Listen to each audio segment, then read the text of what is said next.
Hello and welcome to HealthyHouseplants.com, where we teach you all about gardening in the great indoors. If you'd like to support our show, please use our Amazon affiliate link below.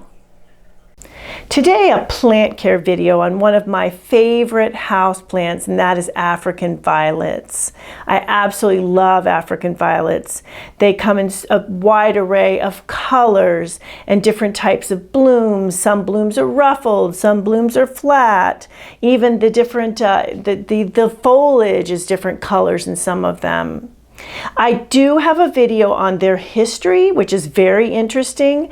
I will include a link below for that, as well as any other videos I mention in this video. They are originally from East Africa, and they grow really well in most indoor gardens, providing you know what to do to get them to flower and bloom and thrive. And I'm going to tell you all about that in this video. So I'm going to start with lighting. Now, lighting for African violets is a little interesting because you would think with their beautiful blooms that they would need a lot of light, like high light, but actually they need an indirect light. And that, interestingly, can be found in most unobstructed northern exposure windows, which is really good because a lot of homes do have northern exposures, and a lot of houseplants don't do well in the northern exposure because the northern exposure window is the window that has the least amount of light for you in your home. However, African violets thrive in that northern exposure. If you put them in the northern exposure, as mentioned, unobstructed, meaning there's no big tree outside or no other building out there or something like that that is blocking light, but if it's unobstructed, you can get your African violets to rebloom by putting them in that northern window. You can put them in other areas of the home. I'm going to tell you about that in a minute. But I did want to mention to you that that northern exposure is really where it's at for getting these beauties to bloom. I bud all of mine up in a northern exposure, and then once they're budded up, I put them in various areas of my home. And here's a few from my collection that are in bloom at this time. Okay, so another thing you can do is you can grow them under full spectrum lighting. You would want to put them under full spectrum lighting for 8 to 12 hours a day. I do have videos on full spectrum lighting. I will link below for that and how close to put them. To that lighting with the African violets, you want them about 4 to 6 inches from the light. So the light 4 to 6 inches above them. Okay, avoid putting these plants in a southern or western window. That is way too bright for them. The sun rays is going to burn the foliage. You will know that you burned the foliage because it will start to turn an odd color. It may get it washed out, and then that washed out area will then get turned to dark brown or black. I do have a video on what to do if you've sunburned your plants as well. I'll link that as well. Okay, so as mentioned, that southern western window, way too bright. So keep them away from those sorts of windows. Now, an eastern window can work because that gives you some morning sun. So that's another possibility. But as mentioned, preferred window for them is a northern exposure window. So play with your African violets in terms of lighting. Try a northern window if you have one. Try full spectrum lighting. Try an eastern window. Try a really bright area that's getting light from windows that are further away if they're southern or western windows, because it may take you a little bit of time to find that sweet spot in your home for budding them up. So if you're having problems budding them up, start with the northern window if you haven't been doing that, and then, as mentioned, try the eastern window, try full spectrum lighting, play around with it until you get them to bloom. Now, lighting isn't the only thing that will get them to bloom, though, so I'm going to talk more about the other factors as well. Oh, and one other thing about lighting, rotate the plants on a regular basis so that all sides get equal amounts of light. That will also help them bloom, and it will also help them grow more symmetrically. Watering them. Okay, so water African violets to keep the soil moist but not soggy. One thing you really don't want to do with violets is to let them dry out. If you let them dry out, they will, if they have budded up, they may drop their buds. If they have flowers on them, the flowers will finish up much more quickly than they would otherwise. And if you consistently don't give them enough water, they're not going to bloom for you, and they'll live there. They've got a fairly thick leaf. Plants that have a thick leaf will tend to be not die from being droughted, like something like maidenhair fern, for instance, but it's just not going to look all that great. It's going to just kind of be struggling along and not really performing for you.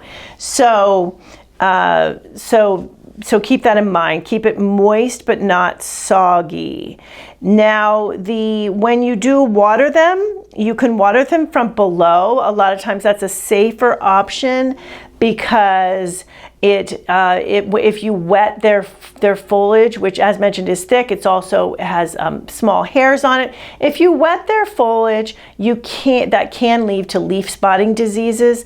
So watering from the bottom is generally preferred, although it depends on your climate. If your climate is more on the dry side, watering from above can work because the foliage will dry out more quickly.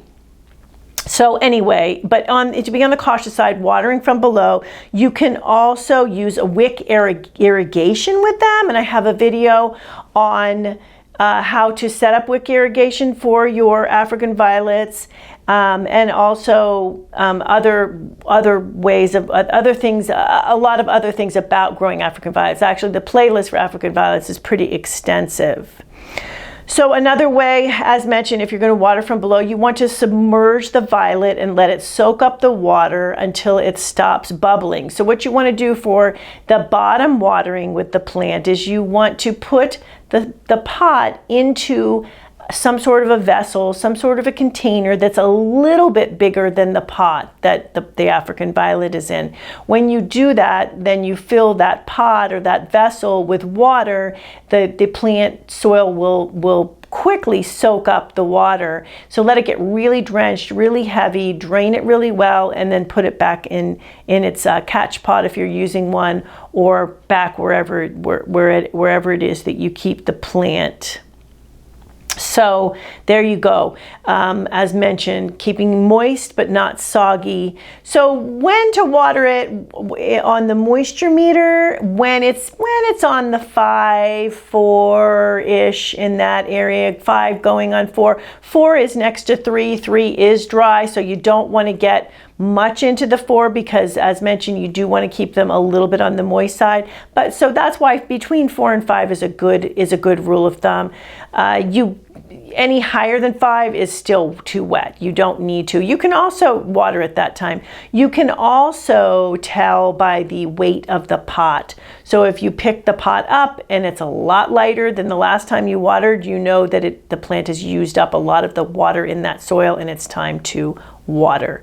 Always use warm water when watering your African violets and when watering any of your houseplants, as a matter of fact.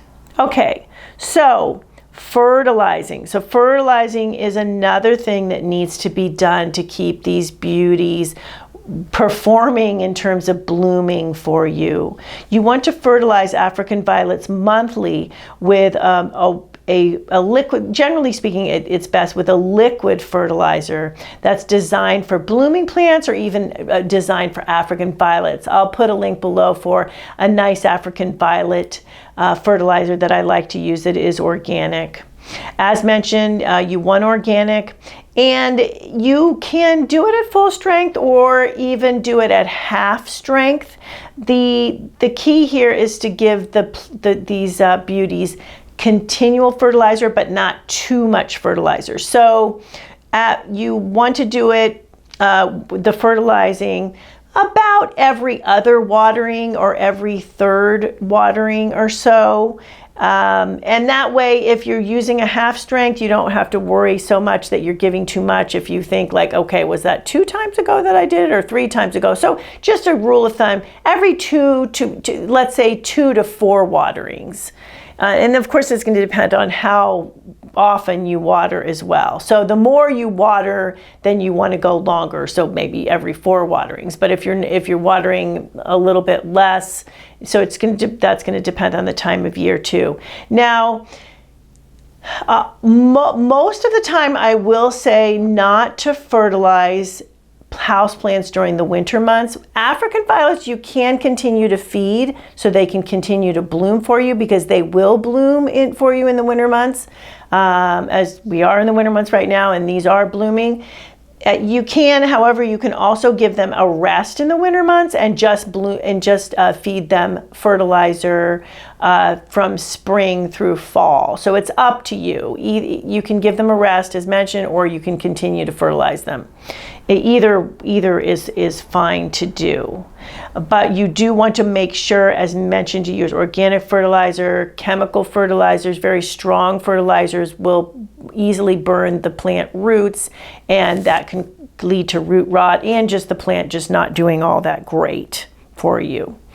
Okay, so when you water, as mentioned, putting the fertilizer in the water. So doing that bottom watering, you can do the fertilizer in that bottom watering that I talked about. As far as wick fertilizing, if you have a wick system, the better thing to do is to mix it into water and to pour it over the surface of the soil to get it into the plant every 3 or 4 waterings, as mentioned, rather than having it continually in that water, in the wick water system, because that can give them a little too much fertilizer.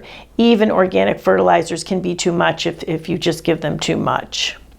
Okay, so the next thing to keep these beauties happy, healthy, blooming for you is humidity. So if you live, they do like a nice humidity. 50% plus is ideal for them.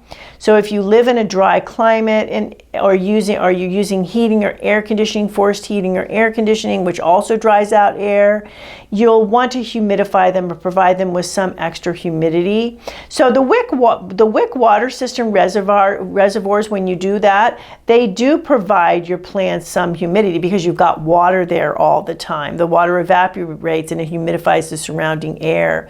You can also grow them on humidity trays within their catch pots, or a bigger humidity tray outside of that. You layer gravel, pebbles, or marbles in a waterproof saucer. You fill it to just below the water, gravel or pebbles with water, so that the bottom of the pot is not sitting in water. That will help a little bit with the humidity. Grouping plants also helps quite a bit with humidity, because plants humidify each other. They transpire. When they do that, they release water vapor into the air. So when you have them together, like these are together right now, they're humidifying each other. So that also helps them. So the more African violets you get, the better. Okay, so now the temperature, and this pretty much a lot of times goes hand in hand with humidity too. So the temperature, if your African violets prefer an even temperature of 65 to 75 degrees, that's generally not a problem in most homes. It's a fairly wide range. If you're getting a lot cooler than that, you're going to have more. The plant will probably not be flowering. It'll just kind of sit there and wait until it gets warmer for you. A lot hotter than that, same sort of thing will happen. So that gives you a good idea of if you can place your plant in an area 65 to 75 degrees, that is ideal. Repotting. A key to getting these plants to repot, to rebloom, is to repot them every 6 months to a year at the most. Every 6 months is actually ideal. The fresh potting soil will really help them to get new nutrients into their system and get them to flower for you. You want to use a potting soil that is well draining but holds moisture. So something that has peat moss or coir in it and also has some perlite or pumice in it. And worm compost, these plants love worm compost too, so you can add that when you're repotting to your soil as well. I'm going to put a link below for some potting soils that I like for the African violets, and a link to a video I did on how to make your own organic potting soil for your houseplants. And African violets really like that potting soil as well. Do use caution when repotting them. Their roots can be delicate, so just be careful when you are repotting them with them. Not ridiculously careful, but just use some care because the roots can be delicate, and also the crown of the plant, which is the base of the plant where the leaves and the roots connect. If you get a little too rough, you sever the roots from the crown, from the plant, obviously you've got a problem here. The plant's going to die. So that's why you want to be careful with that. Also, if you are repotting an older plant that has a longer stem, there is a procedure to do to repot that plant so that the stem isn't sticking up so high and it's all wobbly. And I have a video on that, so you can take a look at that if that's the case with some of your African violets too. Okay, so the pinching and pruning African violets. I have videos on this as well, how to pinch out. You want to pinch out flowers when they're done because the flowers will attract pests, especially mealybugs. So pinch them out as soon as they come on. And also there is a way to pinch out the leaves so that the plant grows symmetrically, and it also will allow you to you want to get rid of the older leaves around the outside of the plant so that new leaves can use the plant's energy to get bigger, and that will also promote blooming. So I have a video on that as well. So that's something you want to do, keep the plants well groomed, not only, as mentioned, for their health, to not have pests and diseases, but also so they just look pretty, and also so they bloom. And if you pinch out old blooms, then that's going to initiate new budding up as well. Okay, pests and diseases is the last thing for these. I did mention mealybugs. Those are fuzzy white pests that look like little cottony things on there. That is really, there are a few other things, other diseases and pests that they can get, but for the most part, the mealybugs is the biggest problem for this plant.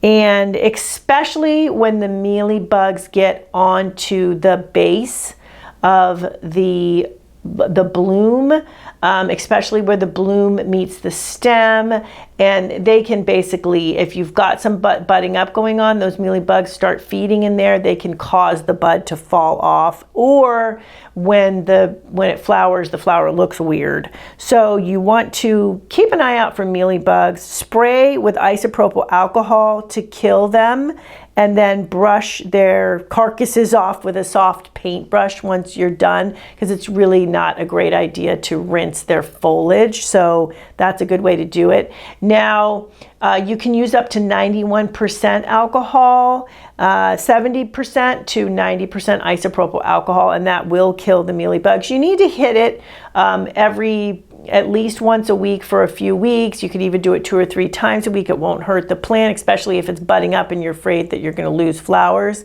And that will usually get it under control. And just keep an eye on it.